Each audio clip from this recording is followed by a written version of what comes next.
د ننګرهار کرنې اوبو لګولو او مالدارۍ ریاست مسؤلینو د خپلې ادارې لاسته راوړنې او پلانونه د رسنیو سره شریک کړل. په همدې تړاو جوړ شوي کنفرانس ته د ننګرهار کرنې اوبو لګولو او مالدارۍ رئیس مولوي محمد ولی محسن وویل د روان 1403 کال په لومړۍ روبه کې پر 2500 کروندګرو کرنیز وسایل او د سبزیجاتو بېلابېل اصلاح شوي تخمونه ویشلي دي. 2500 بزګرانو ته د کورنیو باغچو لپاره سبزیجاتو اصلاح شویو تخمونو د کیمیاوي سرې او کرنیزو وسایل ورکړل شوي دي.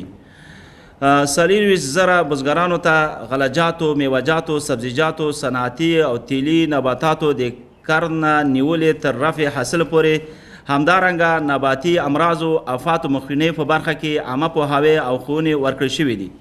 محسن وایي 22 ولسوالیو کې د جوارو هایبریډ 112 کیلوګرامه تخمونه او 2000 کیلوګرامه سپینه او توره سره ویشلي.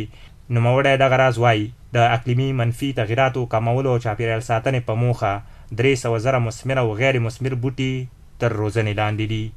ننګرهار او جلال آباد ښار کې د اقلیم د منفي تغیراتو راکمولو، چاپیریال ښې ساتنې او اقتصادي پیاوړتیا په مخه 3 لکه مثمر، غیر مثمر او زینتي بوټي کرنې ریاست په دریو لویو قوریو کې د روزلو پروسه جریان لري. په 14 ولسوالیو کې د امارت اسلامي بودیجې څخه 40 میلیونه افغانۍ په ارزښت چکډیمونه او اوبو ذخیرې زموږ د انجینري ټیم لخوا جوړ شوي او ګټې اخیستو ته سپارل شوي دي. د هغه په خبره د مرکز په ګډون یې د ننګرهار 22 ولسوالیو کې 100,000 حیوانات ته وقایوي واکسینونه کړي دي.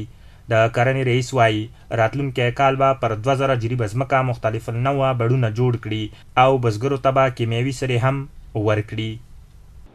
د کرنیزو خدماتو په برخه کې 2000 جریبه مختلف النوع باغونه به نهل کوو انشاءالله، او 50,000 بزګرانو ته به د غنمو اصلاح شوو تخمونو او کیمیاوي سرې انشاءالله ورکړی شي راتلونکي کال کې، او 12,000 بزګرانو ته د کورنیو باغچو انشاءالله دغه پلان موږ لرو چې دا ورته جوړ کړی شي.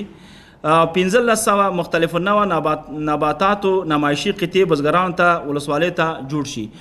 رئیس همدارنګه زیاته کړه چې د طبیعي زیرمو د معاصرې ګټې اخیستنې په پارې 200,000 راتراسونه او 6 د اوبو ذخیرې یا چک ډیمونه هم جوړ کړي. د ننګرهار کرنې اوبو لګولو او مالدارۍ ریاست مسؤلین وایي راتلونکی 1404 کال به 10 نوي حیواني کلینیکونه په بېلابېلو ولسوالیو کې د مالدارانو لپاره جوړ کړي.